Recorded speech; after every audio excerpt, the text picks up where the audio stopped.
रमेश और सुमन की शादी को 15 साल हो चुके थे। वे एक छोटे से गांव में रहते थे जहां उनकी छोटी सी खेती और एक बकरियों का बाड़ा था। उनका घर छोटा था, लेकिन उसमें प्यार की कोई कमी नहीं थी। उनकी शादी के इतने साल बीतने के बाद भी भगवान ने उन्हें संतान सुख नहीं दिया था। रमेश और सुमन ने अपने आप को इस स्थिति के साथ संतुलित कर लिया था। गांव वाले अक्सर उनकी स्थिति पर तंज कसते, कभी दया दिखाते और कभी उनकी पीठ पीछे बातें बनाते थे। लेकिन रमेश और सुमन एक दूसरे के साथ खुश रहते थे, क्योंकि उनका मानना था कि भगवान की जो मर्जी होती है उसमें हमेशा कुछ अच्छा छिपा होता है। एक दिन सर्दियों की ठंडी शाम में रमेश खेत से घर लौट रहा था। रास्ते में उसने एक झाड़ी के पास से हल्की सी आवाज सुनी। आवाज बिल्कुल किसी बच्चे की तरह लग रही थी। वह रुक गया और ध्यान से सुनने लगा। आवाज फिर आई। यह निश्चित रूप से एक बच्चे की आवाज थी। रमेश ने झाड़ी की तरफ बढ़कर देखा। वहां एक छोटा सा बच्चा, मुश्किल से 3 महीने का, एक पुराने कपड़े में लिपटा हुआ पड़ा था। उसकी आंखें बंद थीं और वह सर्दी से कांप रहा था। रमेश का दिल पसीज गया। उसने बिना सोचे समझे बच्चे को अपनी गोद में उठा लिया और तेजी से घर की ओर भागा। सुमन जब रमेश को बच्चे के साथ घर में आते देखा तो वह चौंक गई। यह बच्चा कहाँ से लाए? सुमन ने हैरान होते हुए पूछा। रमेश ने सारा किस्सा सुनाया और कहा, मुझे नहीं पता यह किसका है, लेकिन इसे इस हालत में नहीं छोड़ सकते। हमें इसे अपने पास रखना होगा। सुमन की ममता जाग उठी। उसने बच्चे को अपने पास लिया और उसे गर्म कपड़ों में लपेटा। बच्चे के चेहरे पर हल्की सी मुस्कान आई, जैसे उसे अपने माता पिता मिल गए हों। वह रात उनके लिए बहुत लंबी थी। बच्चे की देखभाल में ही कब रात बीत गई, उन्हें पता ही नहीं चला। सुबह होते ही रमेश ने गांव के मुखिया को सारी बात बताई। मुखिया ने गांव वालों को इकट्ठा किया और सबके सामने घोषणा की, रमेश और सुमन को एक बच्चा मिला है। अगर कोई इस बच्चे को जानता हो या उसका परिवार यहाँ हो तो कृपया आगे आए। लेकिन घंटों इंतजार करने के बाद भी कोई नहीं आया। मुखिया ने कहा, लगता है यह बच्चा अनाथ है। रमेश, क्या तुम इस बच्चे को पालोगे? रमेश ने सुमन की तरफ देखा, जो बच्चे को अपनी गोद में सुला रही थी। उसने मुस्कुराते हुए कहा, हाँ, हम इसे अपना लेंगे। गांव के लोग खुश थे कि बच्चा सुरक्षित हाथों में था, लेकिन कुछ लोग चुपचाप अपने कानाफूसी करने लगे। देखो, भगवान ने इन्हें बच्चा दिया, एक ने कहा। हाँ, लेकिन ये पराया बच्चा है, दूसरे ने जोड़ा। रमेश और सुमन ने उन बातों पर ध्यान नहीं दिया। वे अपने नन्हे मेहमान के साथ बहुत खुश थे। उन्होंने उसका नाम अंकुर रखा, क्योंकि वह उनकी जिंदगी में नए सिरे से उगने वाली खुशियों का अंकुर था। समय बीतता गया। अंकुर धीरे धीरे बड़ा होने लगा।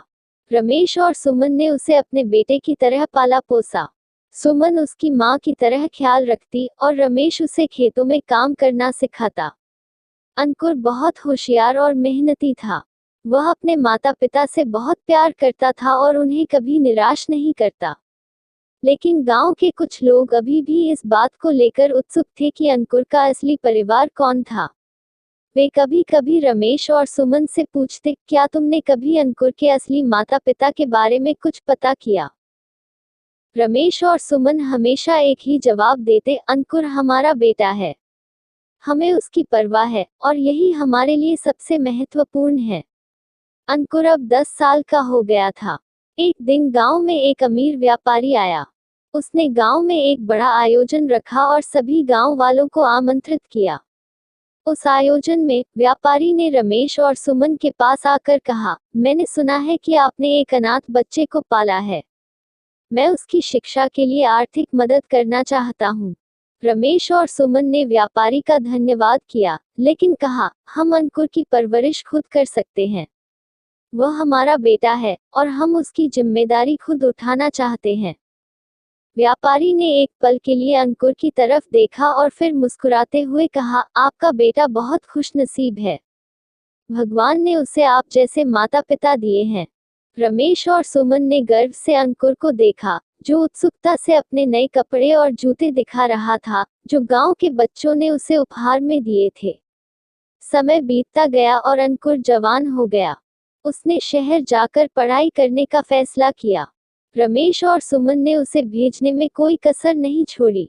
उन्होंने अपनी बचत का पूरा उपयोग किया ताकि अंकुर को अच्छी से अच्छी शिक्षा मिल सके। अंकुर ने भी अपने माता पिता की मेहनत और त्याग को समझते हुए खूब मेहनत की। उसने अपने पढ़ाई में उत्कृष्ट प्रदर्शन किया और जल्दी ही एक बड़े कॉलेज में दाखिला पा लिया। वहां से उसने एक प्रतिष्ठित कंपनी में नौकरी प्राप्त की। अब वह अपने माता पिता को गर्व महसूस कराना चाहता था। एक दिन अंकुर ने अपने माता पिता को फोन किया और कहा, माँ पिताजी, मैं अगले महीने गांव आ रहा हूँ। मुझे बहुत कुछ बताना है आप दोनों को। रमेश और सुमन खुशी से फूले नहीं समाये। उन्होंने तुरंत तैयारियां शुरू कर दी। गांव के लोग भी अंकुर की सफलता की कहानी सुनकर बहुत खुश थे। अंकुर जब गांव पहुंचा तो उसका भव्य स्वागत हुआ। उसने अपने माता पिता को गले लगाते हुए कहा, माँ पिताजी, आज मैं जो कुछ भी हूँ आपकी वजह से हूँ। आप दोनों ने मेरे लिए जो कुछ भी किया है मैं उसे कभी नहीं भूल सकता। अंकुर ने अपनी नौकरी के बारे में बताया और फिर कहा, अब मैं आपके पास वापस आना चाहता हूँ। मैं चाहता हूँ कि आप दोनों मेरे साथ शहर में रहें और अपनी जिंदगी आराम से बिताएं। रमेश और सुमन ने मुस्कुराते हुए कहा, बेटा, हमारा घर यहाँ है और हम यहाँ खुश हैं। हमें तुम्हारी चिंता नहीं है, क्योंकि हम जानते हैं कि तुम जहाँ भी रहोगे खुश रहोगे। अंकुर ने अपने माता पिता के इस निर्णय का सम्मान किया और उनके साथ कुछ दिन गांव में रहकर अपनी यादें ताज़ा की। जब वह वापस शहर जाने लगा तो उसने अपने माता पिता से वादा किया कि वह हमेशा उनके पास आता रहेगा। रमेश और सुमन ने अपने बेटे को आशीर्वाद दिया और उसकी खुशी की कामना की। अंकुर के जाने के बाद रमेश और सुमन ने एक दूसरे की तरफ देखा और मुस्कुराए। उन्हें गर्व था कि उन्होंने एक अनाथ बच्चे को न केवल जीवन दिया, बल्कि उसे अपने सपने पूरे करने का अवसर भी दिया। वे जानते थे कि अंकुर उनका पराया बेटा नहीं, बल्कि उनका अपना बेटा है, जो उनके प्यार और देखभाल में पला बड़ा है। उनकी आंखों में खुशी के आंसू थे, लेकिन उनके दिल में संतोष था। वे जानते थे कि उन्होंने अपनी जिंदगी में जो सबसे बड़ा काम किया है, वह अंकुर को एक बेहतर इंसान बनाना है। उनके लिए अंकुर की खुशी ही सबसे बड़ा उपहार थी। और इस तरह रमेश और सुमन की कहानी एक प्रेरणा बन गई। उन्होंने साबित कर दिया कि सच्चा प्यार और देखभाल किसी भी रिश्ते से ऊपर होती है। वे अब भी अपने छोटे से गांव में रहते हैं, लेकिन उनके दिल में एक बड़ा संसार बसा है, जिसमें उनका बेटा अंकुर और उसकी खुशियां शामिल हैं।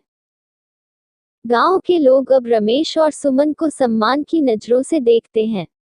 वे जानते हैं कि सच्चे माता पिता वही होते हैं जो अपने बच्चों के सपनों को साकार करने के लिए किसी भी हद तक जा सकते हैं। रमेश और सुमन ने यह साबित कर दिया था कि एक पराया बच्चा भी अपना बन सकता है, अगर उसे सही प्यार और मार्गदर्शन मिले। यह कहानी यही खत्म नहीं होती, बल्कि एक नई शुरुआत की ओर इशारा करती है।